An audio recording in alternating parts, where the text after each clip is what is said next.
100% ರಾಜೀನಾಮೆ ಕೊಡ್ತಾರೆ. ರಾಜೀನಾಮೆ ಪಡೆದಿದ್ರೆ CM ಮನೆಗೆ ಮುತ್ತಿಗೆ ಹಾಕ್ತೀವಿ. ಇದು ಅಶೋಕ್ ಅವರ ಎಚ್ಚರಿಕೆ. 189 ಕೋಟಿ ಕಾಂಗ್ರೆಸ್ ಹೈಕಮಾಂಡ್ಗೆ ಹೋಗಿದೆ ಅಂತ ಆರೋಪಿಸಿದ್ದಾರೆ ಅಶೋಕ್. ನಾಗೇಂದ್ರ ರಾಜೀನಾಮೆ ಹಾಗೆ ಆಗುತ್ತೆ ಅನ್ನೋ ವಿಶ್ವಾಸ ನನಗಿದೆ 100% ಇಷ್ಟೆಲ್ಲ ಹೋರಾಟ ಆದಮೇಲೆ, ಇಷ್ಟೆಲ್ಲ ಧರಣಿ ಹೋರಾಟ ಆದಮೇಲೆ ತಪ್ಪಿಸ್ಕೊಳೋ ಪ್ರಶ್ನೆನೇ ಬರಲ್ಲ. ಅವ್ರಿಗೆ ಈ ಮುಜುಗರದಿಂದ ಆಚೆ ಬರಬೇಕಾದ್ರೆ ರಾಜೀನಾಮೆ ಬಿಟ್ಟು ಬೇರೆ ಇಲ್ಲ ಸರ್ಕಾರಕ್ಕೆ. There is no alternative. Siddaramaiah ತೆಗೆದಾಕಿದ್ರಲ್ಲಪ್ಪ, ಅವ್ರನ್ನ ಮತ್ತೆ ಕ್ಯಾಬಿನೆಟ್ಟಲ್ಲಿ ಸೇರಿಸ್ಕೊಳಕ್ಕೆ ಏನಂತ ಗನಂದಾರಿ ಕೆಲಸ ಮಾಡಿದ್ರು ಹೇಳಿ. ಸರಿಯಾದಂಥ ಒಂದು ಕಾರಣ ಕೊಡಿ ಅವ್ನು ಸೇರಿಸ್ಕೊಳಕ್ಕೆ. ಅವನೇನು ಅಣ್ಣಾ ಹಜಾರೇನಾ? ಈ 187 ಕೋಟಿ ಕಾಂಗ್ರೆಸ್ನ ಹೈಕಮಾಂಡ್ಗೆ ಹೋಗಿದೆ. ಅವನೇನೋ ನಮ್ಮ ಬಾಯಿ ಬಿಟ್ಟರೆ ನಮ್ಮ ಬಯಲಾಗ್ತೈತೆ. ನಮ್ಮ ಈ ಹಗರಣದ ಮೂಲ ಸೂತ್ರಧಾರಿಗಳು ಯಾರು ಅಂತ ಬಯಲಾಗ್ತೈತೆ ಅನ್ನೋ ದೃಷ್ಟಿಯಿಂದ ನೀವು ಅವನಿಗೆ ಕ್ಯಾಬಿನೆಟ್ಟಿಗೆ ತಗೊಂಡ್ರ? ಜನ ಕೇಳೋ ಪ್ರಶ್ನೆ. ಆದ್ದರಿಂದ ಈ ಒಂದು ನಮ್ಮ ಸಂಘಟಿತ ಹೋರಾಟ, ನಾನು ಹೇಳ್ತಾ ಇದ್ದೀನಿ, ಒಬ್ಬ ವಿರೋಧ ಪಕ್ಷದ ನಾಯಕನಾಗಿ ಹೇಳ್ತಾ ಇದ್ದೀನಿ, ಈ ಬಾರಿ ನಮ್ಮ ಹೋರಾಟಕ್ಕೆ ಬೆಲೆ ಸಿಕ್ಕೇ ಸಿಗುತ್ತೆ. ನಾಗೇಂದ್ರ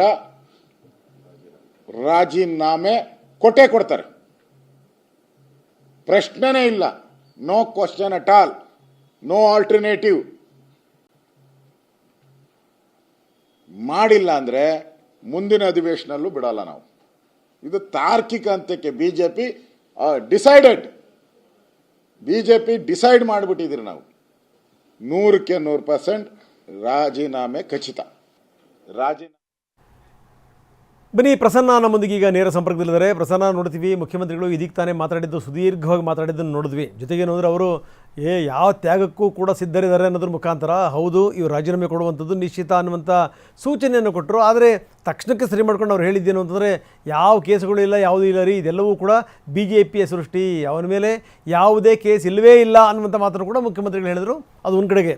ಇನ್ನೊಂದು ಕಡೆಗೆ ಎಲ್ಲ ಕೇಸ್ಗಳ ಫೈಲನ್ನು ಹಿಡ್ಕೊಂಡೇ ನಾಗೇಂದ್ರ ಕೂಡ ದೆಹಲಿಗೆ ಬಂದಿರೋದು ಭಾಳ ಗಮನಿಸಬೇಕಾದಂಥ ಸಂಗತಿ. ಅವ್ರ ಮೇಲಿರುವಂಥ ಕೇಸುಗಳು ಅದೆಲ್ಲಿ ಬಂದಿದೆ ಏನು ಎತ್ತ, BJP ನಾಯಕರ ಮೇಲಿರುವಂಥ ಕೇಸುಗಳ ವಿವರಗಳನ್ನು ಕೂಡ ಅವ್ರು ಇಟ್ಕೊಂಡು ಬಂದಿದ್ದಾರೆ.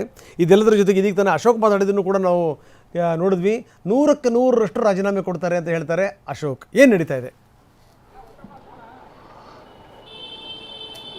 ರಂಗನಾಥ್, ನಾಗೇಂದ್ರ ಅವ್ರನ್ನ ಕ್ಯಾಬಿನೆಟ್ಗೆ ಸೇರಿಸಿಕೊಂಡಿದ್ದೇ ಮೊದಲನೇ ಎಡವಟ್ಟು.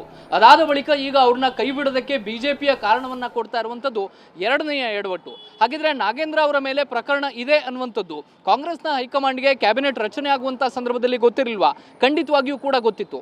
ಹಾಗಿದ್ದು ಕೂಡ ನಾಗೇಂದ್ರ ಅವ್ರನ್ನ ಕ್ಯಾಬಿನೆಟ್ಗೆ ಸೇರಿಸಿಕೊಂಡು ಇನ್ನೂ 24 ದಿನ ಕಳೆದಿಲ್ಲ.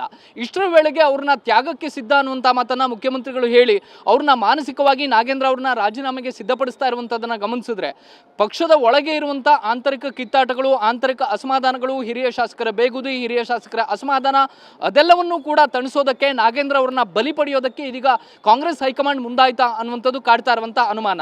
ಹೊಸದಾಗಿ ನಾಗೇಂದ್ರ ಅವರ ಮೇಲೆ ಪ್ರಕರಣಗಳು ಕೇಳಿ ಬಂದಂಥದ್ದಲ್ಲ. ನಾಗೇಂದ್ರ ಅವರ ಮೇಲೆ ಪ್ರಕರಣಗಳು ಇತ್ತು ಅನ್ನುವಂಥ ಕಾರಣಕ್ಕೋಸ್ಕರವೇ ಅವ್ರನ್ನ ಕ್ಯಾಬಿನೆಟಿಂದ ಕೈ ಬಿಡಲಾಗಿತ್ತು. ಸಂಪುಟ ಪುನರ್ರಚನೆಯ ಸಂದರ್ಭದಲ್ಲಿ ನಾಗೇಂದ್ರ ಅವರ ಹೆಸರು ಬಂದಾಗ ಯಾವ ಕಾರಣಕ್ಕೋಸ್ಕರ ಕಾಂಗ್ರೆಸ್ನ ಹೈಕಮಾಂಡ್ ಆಗಲಿ, ಸಿದ್ದರಾಮಯ್ಯನವರಾಗಲಿ, DK ಶಿವಕುಮಾರ್ ಅವರಲ್ಲಿ ವಿರೋಧವನ್ನು ವ್ಯಕ್ತಪಡಿಸಲಿಲ್ಲ ಅನ್ನುವಂಥದ್ದು ಈಗ ಕಾಡ್ತಾ ಇರುವಂಥ ಅನುಮಾನ. ಅವತ್ತು ಕೂಡ ಕಾನೂನು ತಜ್ಞರು ಅವರ ವಿರುದ್ಧವೇ ಅಭಿಪ್ರಾಯವನ್ನು ಹೇಳಿದರು. ಅವತ್ತು ಕೂಡ ಪ್ರಾಸಿಕ್ಯೂಷನ್ಗೆ ಪಡೆಯುವಂಥ ಆತಂಕ ಸಹಜವಾಗಿ ಇದ್ದೇ ಇತ್ತು. BJP ಹೋರಾಟ ಮಾಡಿದಂಥ ಕಾರಣಕ್ಕೋಸ್ಕರ ಏನು ಪ್ರಾಸಿಕ್ಯೂಷನ್ಗೆ CBI ಕೇಳ್ತಾ ಇರುವಂಥ ಪ್ರಕರಣ ಇದಲ್ಲ. ಹೀಗಿದ್ದು ಕೂಡ ನಾಗೇಂದ್ರ ಅವ್ರನ್ನ ಸೇರಿಸಿಕೊಂಡಂತಹ ಎಡವಟ್ಟನ್ನು ಈಗ ಸರಿಪಡಿಸ್ಕೊಳ್ಳೋದಕ್ಕೆ ಕಾಂಗ್ರೆಸ್ ಹೈಕಮಾಂಡ್ ಮುಂದಾದಂತೆ ಕಾಣಿಸ್ತಾ ಇದೆ. ನಿನ್ನೆ ಬೆಳಗ್ಗೆಯಿಂದಲೂ ಕೂಡ ನಾಗೇಂದ್ರ ಅವ್ರನ್ನ ಆ ಒಂದು ನಿಟ್ಟಿನಲ್ಲಿ ಮಾನಸಿಕವಾಗಿ ಅವ್ರನ್ನ ಸಿದ್ಧಪಡಿಸೋದಕ್ಕೆ ಕಾಂಗ್ರೆಸ್ ಹೈಕಮಾಂಡ್ ಹೊರಟಿದೆ ಅನ್ನುವಂಥದ್ದು ಅತ್ಯಂತ ಸ್ಪಷ್ಟ. ಮುಖ್ಯಮಂತ್ರಿ DK ಶಿವಕುಮಾರ್ ಅವರು ಇವತ್ತು ರಾಹುಲ್ ಗಾಂಧಿ ಅವ್ರನ್ನ ಭೇಟಿಯಾಗಿದ್ದಾರೆ. ರಾಹುಲ್ ಗಾಂಧಿಯ ಭೇಟಿಯ ಬಳಿಕವೂ ಕೂಡ ಅವರು ಹೇಳ್ತಾ ಇರುವಂಥದ್ದು ಪಕ್ಷದ ಹಿತಕ್ಕಾಗಿ ನಾಗೇಂದ್ರ ಎಲ್ಲ ತ್ಯಾಗಕ್ಕೂ ಕೂಡ ಸಿದ್ಧರಾಗಿದ್ದಾರೆ ಅನ್ನುವಂಥದ್ದು. ಪಕ್ಷದ ಹಿತ ಅನ್ನುವಂಥದ್ದು ಕ್ಯಾಬಿನೆಟ್ಗೆ ಸೇರ್ಪಡೆ ಮಾಡಿಕೊಳ್ಳುವಂತಹ ಸಂದರ್ಭದಲ್ಲಿ ಯಾರಿಗೂ ಕೂಡ ಗೊತ್ತಿರಲಿಲ್ವಾ ಅನ್ನುವಂಥ ಪ್ರಶ್ನೆಗಳು ಸಹಜವಾಗಿ ಅನುಮಾನಗಳನ್ನ ಮೂಡ್ತವೆ, ಪ್ರಶ್ನೆಗಳನ್ನು ಕೂಡ ಮೂಡಿಸ್ತವೆ. ಈಗ ನಾಗೇಂದ್ರ ಅವರು ಕೂಡ ದೆಹಲಿಗೆ ಹೋಗಿದ್ದಾರೆ. ಯಾವಾಗ ಮುಖ್ಯಮಂತ್ರಿಗಳು ದೆಹಲಿಗೆ ಹೋಗಿ ರಾಹುಲ್ ಗಾಂಧಿ ಅವ್ರನ್ನ ಭೇಟಿ ಆಗ್ತಾರೆ ಅನ್ನುವಂಥದ್ದು ಖಚಿತ ಆಯಿತು, ನಾಗೇಂದ್ರ ಅವರು ಕೂಡ ತಮ್ಮ ಮೇಲೆ ಇರುವಂತಹ ಪ್ರಕರಣಗಳ ದಾಖಲೆಗಳನ್ನ ಹಿಡಿದುಕೊಂಡು ಹೋಗಿದ್ದಾರೆ.